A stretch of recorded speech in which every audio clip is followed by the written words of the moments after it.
Bienvenidos una vez más al canal de bioeconomía.info y en el día de hoy nos vamos a meter en uno de los temas más interesantes que tiene que ver con el secuestro de carbono, el financiamiento verde, los bonos de carbono y todo lo que tiene que ver con eso. Y para ello vamos a hablar con Martín Fraguío, director de la consultora Carbon Group Argentina, que acaba de ser seleccionada por FAO para Argentina. Vamos a la presentación y enseguida estamos con Martín.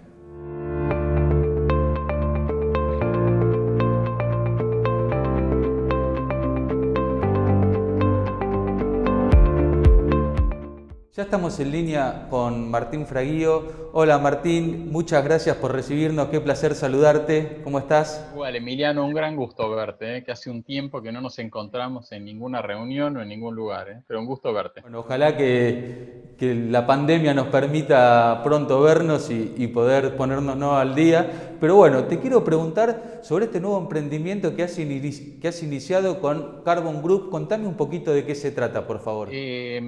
Es una consultora, específicamente Carbon Group, una consultora dedicada a los temas que tienen que ver con el cambio climático. Y la línea de ideas de esto la empezamos hace unos 10 años, donde nos dimos cuenta que en el inventario de la República Argentina y en lo que informaban muchas empresas, se estaban sobreestimando las emisiones de algunos productos. Hicimos un proyecto, demostramos que la Argentina estaba sobreestimando sus emisiones y ahí decidimos en 2018 empezar con esta consultora para tratar que se entienda bien qué pasa con las emisiones de gases de efecto invernadero, sobre todo en el sector nuestro, con foco en los suelos, y tratar de acercar financiamiento climático y acercar otros, digamos, premios que hay en el mundo para quienes hacen las cosas bien climáticamente.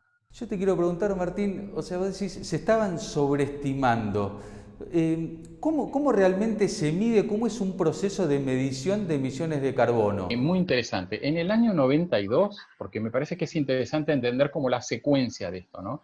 En el año 92 hay una reunión en Río de Janeiro donde por primera vez los líderes del mundo, podemos decir, los científicos, los presidentes, reyes, primeros ministros y los principales empresarios se juntan en lo que se llamó la cumbre de la Tierra y dicen, se pusieron de acuerdo, hay un problema en la atmósfera. Tenemos un problema en el clima y en la atmósfera porque todo lo que quemamos de combustibles fósiles no desaparece, sino que se acumula para aumentar la temperatura de la Tierra. O sea, se acuerda ya a todos esos niveles que más concentración de CO2 en la atmósfera, más temperatura, más problemas. Ese grupo de científicos está reunido en una institución que se llama IPCC, Panel Intergubernamental, o sea, son los países científicos que mandan los países, muchos científicos argentinos que participan del principio, empezó a trabajar para desarrollar una primer metodología para hacer los inventarios de los países. Esa primera metodología se publicó en el año 96 y ahí la Argentina con esa metodología hace su primer inventario. Como se llama inventario, muchos pensamos, la mayoría, que un inventario es como cuando vamos y hacemos el inventario de cucharas en nuestro cajón de la cocina, digamos, che, ¿cuántas cucharas hay en el cajón? Vamos, contamos, 10. Uy, había 12, ahora hay 10, perdimos 2. Bueno, este sistema de metodología de inventario se hizo sobre la base de publicaciones científicas, no de medición de emisiones, sino de otras cosas, durante los 70s y los 80s, con lo cual en los 90s, cuando lo publicaron, había algunas cosas que no estaban bien. Lamentablemente esas cosas que no estaban bien afectaron a la agricultura y en particular a la agricultura argentina. O sea, yo leo el inventario nacional de gases de efecto invernadero y veo que a pesar de esto, o sea, que las emisiones en el 90 y las emisiones ahora son, la última vez que se contaron, que creo que fue en el año 2014, son un 15% menos, a pesar de que se triplicó la producción agrícola. O sea, ¿son menos que ese 15% menos? Bueno, vamos por partes, digamos, ¿no? El último inventario que presentó la Argentina es en el año 2017. Y ya en 2017 hizo las correcciones que nosotros veníamos pidiendo desde 2010, o sea que llevó 17 años desde el sector privado, sector científico, se fue juntando gente a modificar la metodología. Cuando vos ves el sector agropecuario, hay como dos grandes focos de emisión en nuestro agro. Uno son las vacas, ¿no? Son las emisiones de metano de las vacas, con lo cual, si hay cambios en el stock, vos ahí tenés cambios, y ahí también hubo un cambio en la metodología que hizo bajar esas emisiones. El otro gran rubro es el desmonte. También, en ese periodo que vos estás comentando, bajó mucho el desmonte, con lo cual la Argentina en su sector agropecuario entero también bajó. Quizás si lo viéramos hacia adelante, el desmonte yo creo que es una actividad en Argentina que va a desaparecer y no va a haber emisiones en el futuro. No sabemos cuándo, pero estimamos que en el futuro no va a haber. Y en los otros sectores, bueno, una vez que la emisión está bien hecha, hay que trabajar. Hoy estaba leyendo un artículo que, bueno, un artículo publicado en un portal europeo que están como impulsando la siembra directa o queriendo impulsar la siembra directa en Europa porque, bueno, secuestra carbono y, por lo visto, el carbono, digamos, que está en el suelo no está en la atmósfera, ¿no? De hecho, también Bayer, la multinacional, hace poquitos días anunció que va a empezar a premiar a los agricultores norteamericanos y a los agricultores brasileros por adoptar siembra directa por el secuestro de carbono. Y la Argentina queda fuera. ¿Por qué? Sí, eso yo creo que hay que ponerlo un poco en el contexto. ¿Cuándo se hace esta reunión en el año 92? En el 96 se empiezan a publicar los países, lo que se empieza a discutir es cómo bajar las emisiones, ¿no? Con vos, con tu padre, discutimos mucho y trabajamos mucho en el tema biocombustibles, que es una parte, pero si uno la ve en el gran contexto del CO2 que está en la atmósfera, el 90% aproximadamente fue emitido por los combustibles fósiles. Con lo cual, en todo ese primer periodo, hasta París, se trabajó en tratar de bajar las emisiones. Pero en París se dicen un par de cosas muy importantes que están en el acuerdo. Una de las cosas para mí más importantes es, el mundo ya no le alcanza con bajar las emisiones, no alcanza con que cambiemos lamparitas, usemos más biocombustibles. Hay que empezar a sacar CO2 de la atmósfera en gran escala. ¿Cómo sacamos CO2 de la atmósfera? Bueno, que lo saquen las plantas, que es lo que mejor ocurre ya en la naturaleza, y el hombre las puede administrar, puede sembrar más plantas, cuidarlas mejor. ¿A dónde se puede almacenar ese CO2 en forma de carbono orgánico o inorgánico, principalmente orgánico, en los suelos? Entonces ahí aparece esta idea que ahora empieza a verse reflejada en estas iniciativas, es, bueno, cómo promover aquellas actividades para el secuestro de carbono en los suelos, que esa noticia que comentás de Bayer hace referencia a esto, ¿no? A promover en los productores agropecuarios, primero en esos dos países. En los dos países, hasta donde yo entiendo, hay normativas con ayuda del gobierno, que es la plata que Bayer promueve esto, el gobierno de Estados Unidos le da plata a Bayer y Bayer canaliza parte de esa plata a esos productores. En el caso de Brasil, con las personas que hablamos, nos dice que es algo parecido, pero no llegó a entender muy bien la metodología. O sea, llegamos demasiado temprano porque ya tenemos una línea de base bastante baja, con lo cual, bueno, habrá que seguir trabajando. Y no, yo recuerdo un poquito de las épocas de biocombustibles en las que trabajamos y todo. En aquel momento era como la energía era el gran tema para bajar las emisiones. Hoy nos damos cuenta que con la energía sola no llegamos. Es como que tenemos que trasladarlo a todos los productos de la economía, ¿no? Y es una economía baja en carbono. Sí, totalmente, totalmente. Y vos comentabas algo que yo me olvidé de comentar del tema de la siembra directa. ¿Por qué la Argentina no? Y yo creo que la Argentina en esas décadas, ¿no? de los 90, cuando se hizo todo el gran salto de la siembra directa, ¿no? Donde, bueno, recién hablábamos de tu padre, pero que tu padre fue muy importante, tanto como presidente del INTA, como en la comunicación, y otro grupo de personas que yo creo que son los héroes argentinos del siglo XX, ¿no?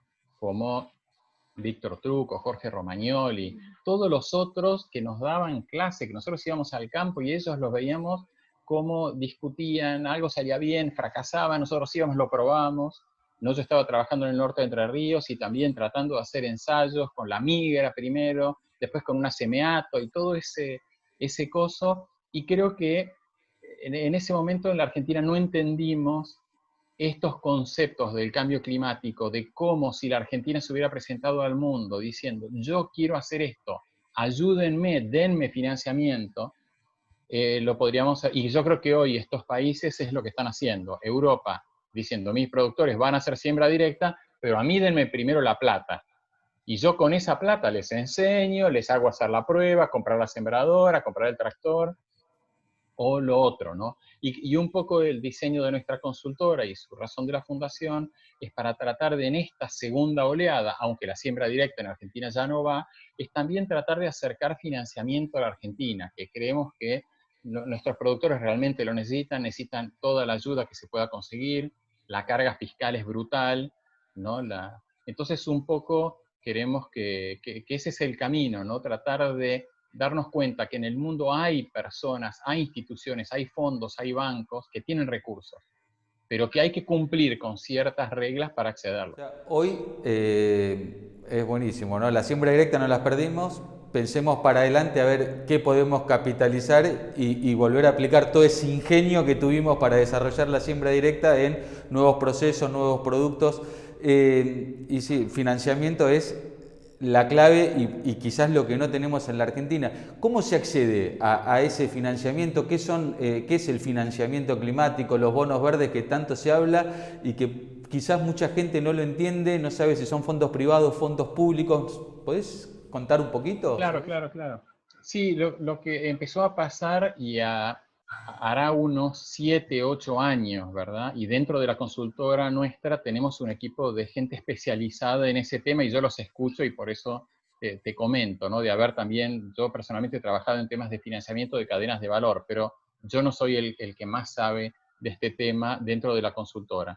Hace unos 7, 8, 10 años varios fondos de jubilación y bancos como el Banco Mundial, pero o sea, fondos públicos, fondos multilaterales y fondos privados, empiezan a plantear, mira, la inversión no puede ser solamente invierto porque hay un retorno más alto, una tasa de interés más alta, el negocio mejor. Hay que empezar a priorizar de alguna manera cómo se hace para invertir de manera que haya un retorno a la inversión, pero aunque sea menor ese retorno, si con eso se promueven mejoras ambientales de distinto tipo, y también con el Acuerdo de París se pone mucho foco en el tema del cambio climático y cómo promover, y dentro de toda la gama de productos, ¿no?, que hay en el mercado financiero mundial, el que está creciendo más rápido es este segmento donde se incluyen el financiamiento verde, que es con objetivos climáticos, el financiamiento social, que es en ayuda social. Por ejemplo, desde que empezó la crisis del COVID, el financiamiento social, que era relativamente bajo respecto a este climático verde, se pusieron a la par y hay una cantidad impresionante de emisión de bonos o de otros instrumentos para apoyar, entre otras cosas, el desarrollo de las vacunas o de tratamientos o de equipamiento médico, de actualización de respiradores y de hospitales. Y ¿cuál es la diferencia con la tasa común del mercado? Es que son tasas de interés más bajas. ¿Por qué lo hacen esos inversores? Porque los que son los dueños de la plata obligan a quien les administra los fondos que un porcentaje de esos fondos se canalice a través de eso. Lo que tiene es que se exige, o sea, así como cuando se invierte en un proyecto, se exige que del otro lado el proyecto se haga, ¿verdad? Y que haya capacidad de repago, se van a invertir en por una fábrica de tornillos, bueno, que la fábrica esté, que haya mercado, que el tornillo sea redondo, ¿no? En este caso, lo que además se demanda es una certificación que eso que van a hacer genera una mejora ambiental. Entonces hay como dos cosas, la parte económica, financiera, y por el otro lado la parte ambiental o social en el caso que estábamos hablando recién, ¿no? Pero es como un mundo nuevo que está creciendo muy rápido. El año pasado la Argentina, la Comisión Nacional de Valores aprobó una metodología para la Argentina para bonos verdes, sociales y ambientales. Buenísimo, Martín. La verdad que los dos grandes temas creo que se vienen de acá de cara a futuro es cómo tener un mundo más limpio, más amigable, un mejor planeta para vivir y resolver, ¿no?, los temas de la pobreza, la inclusión y el género. Me parece que son los temas que se vienen a futuro. Yo te agradezco mucho por estos minutos. Te vamos a volver a contactar próximamente para seguir profundizando, porque es un tema realmente que da para hablar un montón y súper interesante y con una perspectiva de futuro enorme, y quizás poder hablar quizás de proyectos concretos de financiamiento de reducción de emisiones. Así que, bueno, te agradezco muchísimo. Un placer, Emiliano. Te mando un gran abrazo y felicitaciones por todo el entorno de bioeconomía que armaste. La verdad que brillante el trabajo. Felicitaciones. Muchas gracias y felicitaciones a vos también por el logro con la FAO. Gracias. Agradecemos a Martín por tan interesantes conceptos, un tema clave que nos vamos a seguir profundizando. Y como siempre, les agradecemos a ustedes por estar aquí. Si tienen temas de interés o dudas, por favor déjenlos en los comentarios, y los invitamos a seguirnos en todas las redes sociales, visitar el portal bioeconomia.info, donde van a encontrar muchísima más información sobre este tema, y de paso les comunicamos una novedad, que a partir de ahora tenemos nuestro canal de Bioeconomía Podcast en Spotify. Muchas gracias y hasta pronto.